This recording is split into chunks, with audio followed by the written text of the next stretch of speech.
morning, everybody. I try to speak as loud as possible, but my voice is not at its best right now. So tell me if you can't hear me. Yeah, good morning. Thanks for getting up early and joining me for my little talk today. I'm Nadine. I'm a doodle addict, and I would like to talk about one of my favorite topics, which is drawing, and why it can help you to remember things so much better. You might have heard the sentence, people say, you know, I always loved to draw, even back then when I was a little kid. And yeah, you know, I was one of those kids, actually. I always really liked to draw, and you could always give me just, you know, pen and paper, and my world was okay.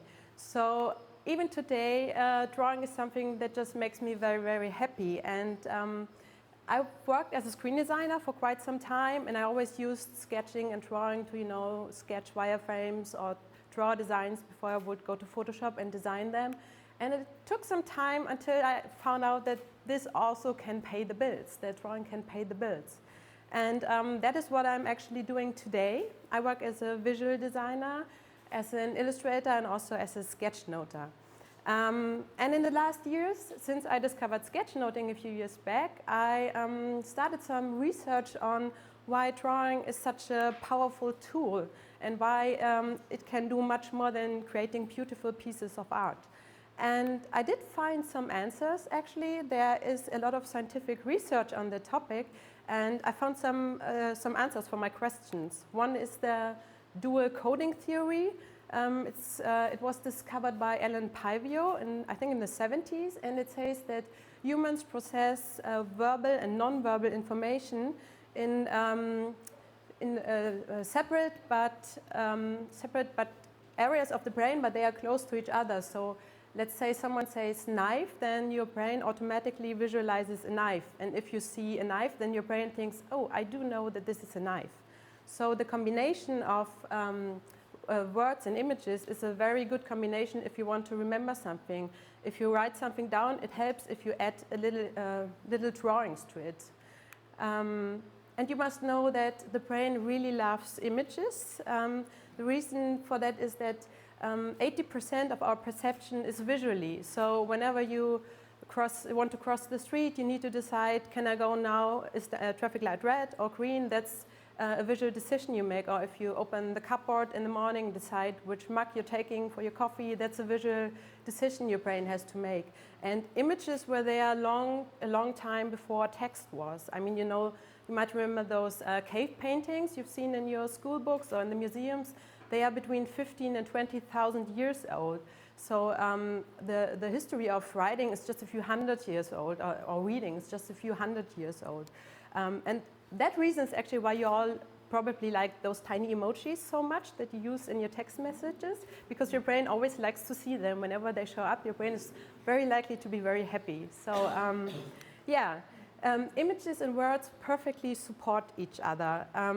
Therefore, it's really helpful if you not only take text notes if you want to remember something, but add, you know, little drawings to it.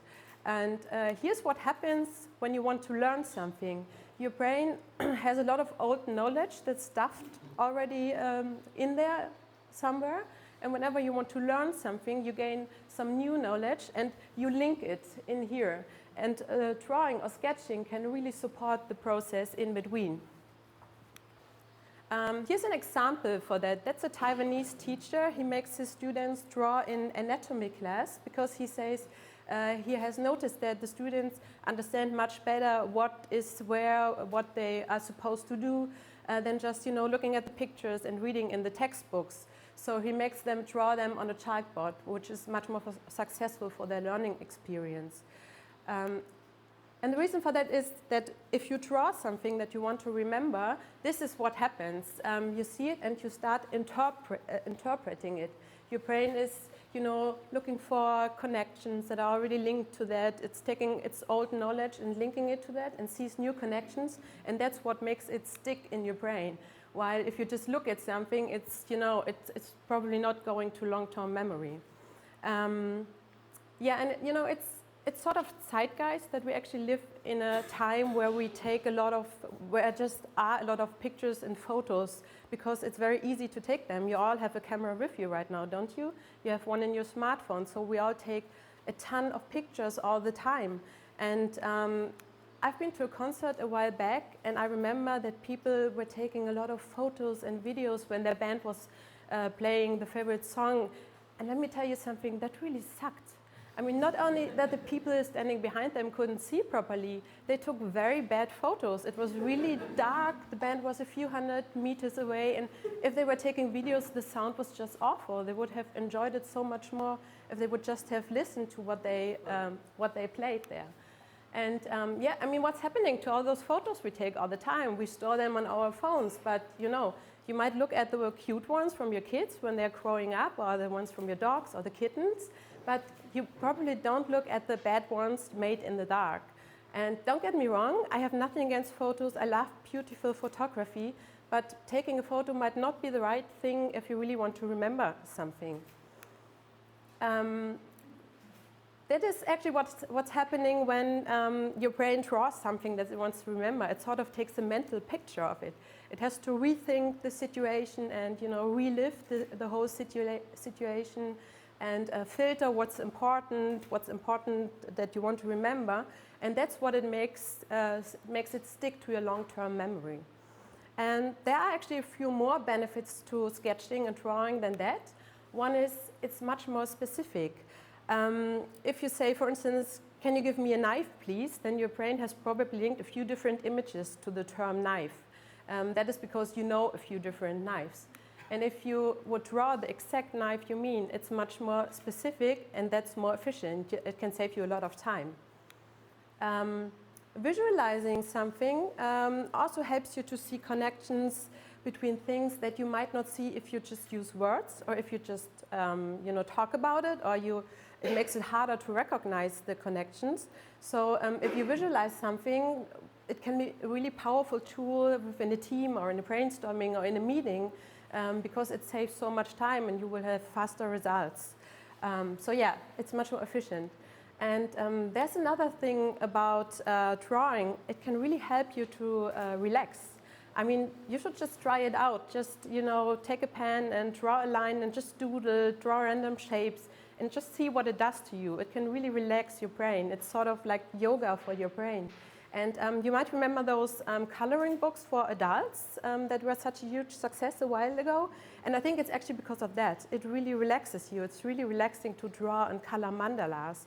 And I mean, there's a reason why drawing and painting is part of art therapy. So it can really help you to relax. And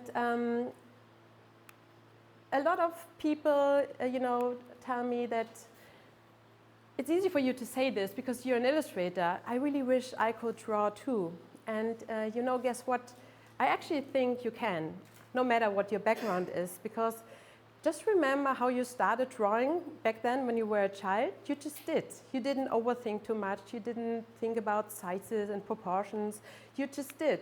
And that kind of naivete is something we need to seize back when we want to work with visualization. Here's it's actually one of my old drawings. My father kept all my children's drawings in folders. I guess he kind of knew where this all would be going at some point, so thanks, Dad, for that. That's a drawing of a car, and I didn't think about the right size of wheels or, if the light really looks like that. I just drew it. Or this one, it's a girl picking up red flowers, and it doesn't have the right proportions. It just works. It has everything in it you need to know. Or here's one from a kindergarten that I took, which I really like. It's this fire situation, and look, the expression that's in it. I mean, it's not the perfect shapes. The windows have different sizes, and the ladder is not, parallel. But it has everything in it that you need to know to understand that this is about, extinguishing the fire. And let me introduce you to the concept of the visual alphabet. The visual alphabet actually says that you can draw basically anything just using very simple geometric shapes like a rectangle, a circle, a triangle, arc, spiral, and so on. And you actually don't really need much more than that. If you want to draw a cheese, you just need a rectangle, a triangle, add a few dots, then you have cheese. If you want to draw a pencil, you just need a rectangle, a triangle, another one, a few lines, and then here you go. You have a pencil. And let's say you want to draw ice cream. You just need a triangle, 3 arcs for the balls. You can add a few lines to see that it is a waffle, and yeah, that's actually all the magic. You have ice cream. And yeah, let's draw a fridge as well. A fridge is also a rectangle. You can add some rounded corners if you want, add a few lines for the door openers, add a rectangle if you want to add a postcard or some magnets. It's just simple symbols, and here you go, you have a fridge. And yeah, it's really hot today, so let's draw a fan as well. You just need 2 circles, 3 arcs, a rectangle, another rectangle. You can also add rounded corners if you like, but you don't need to. You can add a circle for a button. You can add a few speed lines if you want, want to show that it's moving. And here you go, you have a fan. And it really doesn't need to be more complex than that, because there's actually another study that shows that the quality of the drawing is really not important. It's important that you draw something if you want to remember it. And let's draw people quickly. I mean, it's the same concept. You just need a rectangle for the body, a few lines for arms and legs, a circle for the head, and then you can make it, do funny things like jump and dance.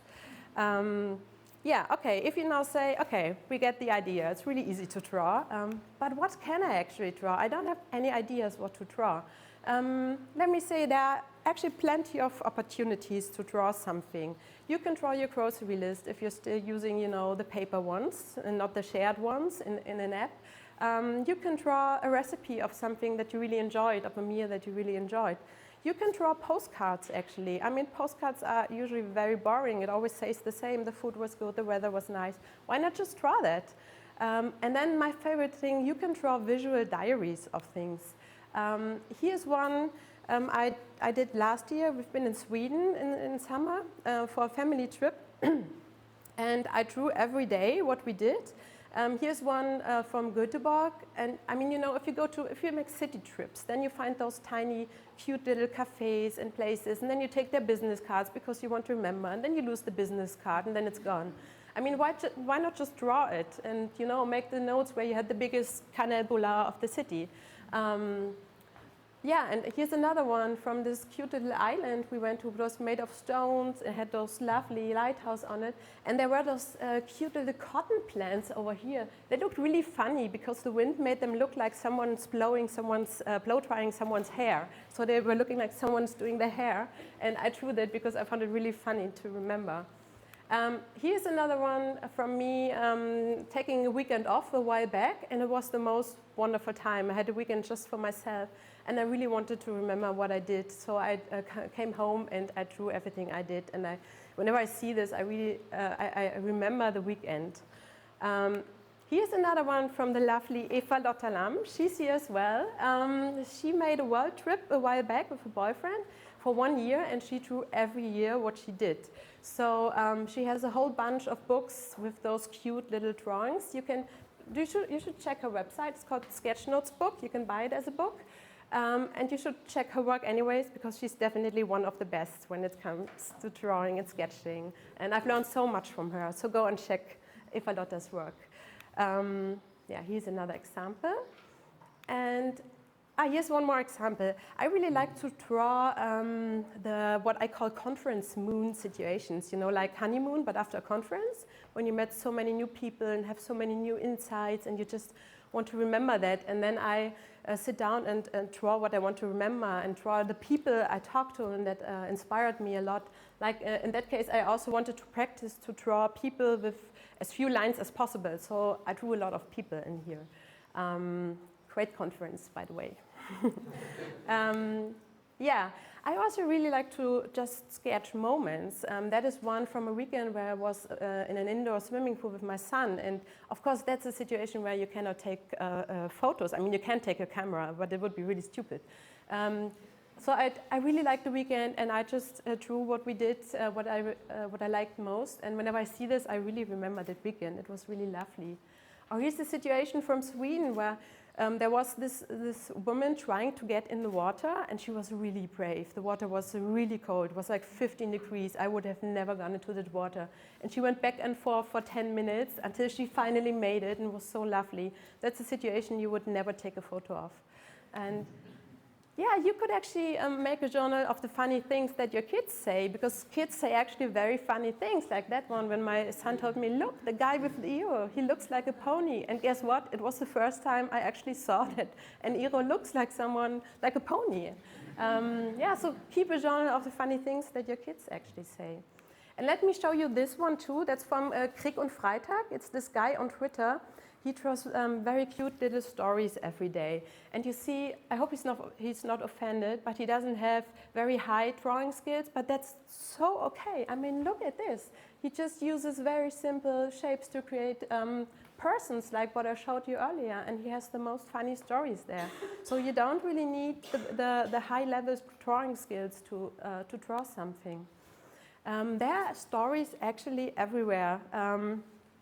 Just pick something you really want to remember. And if you want to remember the ice cream you had yesterday, then just draw that. Draw what you liked about it, where you bought it, and what made it special. And you could even keep a journal of all the ice creams you had over summer, and then at the end of summer you flip through it, and you remember summer. That would be really lovely. Yeah. So let me give you a few tips if you want to start drawing, or if you want to restart drawing, because I think you actually did as a kid. Reduce things to the max. I mean, just draw as much as you need to recognize things. Just draw as much as necessary to see what you want to explain. It can be very simple shapes and lines. Don't be afraid. I mean, if you're not comfortable sharing your work, then just don't. Draw for yourself. Just, start somewhere, copy something, just doodle, but, just draw it. Draw your morning coffee, something, just so that you can start practicing. Draw anytime and, everywhere. I mean, maybe, not everywhere, not on the loo, but yeah, if you're a parent and have small kids, this might be the only quiet place in your apartment. So yeah, maybe draw everywhere. Just take a tiny book and, just draw. Yeah, and practice. I mean, practice a lot. Practice is, what makes you gain a level of, I don't want to say perfection, just a level of satisfaction. That might be the right word. And I really want to correct that sentence, practice makes perfect, because I actually think practice makes good enough. And that's what you need if you want to work with visualization as a tool. And there are actually a lot of, classes online that you can take. You can go to YouTube and, watch some YouTube tutorials to start, or go to Pinterest. Pinterest is full of drawing tutorials that you can take for free. And I actually happen to know that there's a very good book on Sketchnotes out there that you can use to start. There are so many opportunities to start with drawing. And yeah, guess what I actually liked most when it came to preparing this talk? Yeah, it was, of course, drawing the slides. And it was much more work than I expected it to be. I mean, as usual, it's much more work. But I had big fun, just to draw that. And actually, I made cute little pins out of those. I'm going to sell them on Etsy soon because I really liked it. See, I also have one here. It's a pencil that you can. Yeah, and yeah, I actually hope you can take something out of that tiny encouragement talk this morning. And actually, today, you don't have any excuse not to draw, because we have those books. You have those books on your seats. You have to unpack them. They come in pairs. And I really want everyone to take one home. And we also have pens here. They are sponsored by Hanemühle, by the way. They make very good, very high quality paper. We also have pens here that you can take home. And don't just take them because you think they're cute. Take them because you want to draw something. I'm going to check later on Twitter and Instagram. You need to draw something today. Yeah, and that's actually it. Thanks for coming. Take a coffee. Let's chat a little. Follow me on Instagram and Twitter if you want to, follow my illustration journey. I sometimes post some tutorials on my website as well. Yeah, and that's actually it. Have a nice day. Thank you.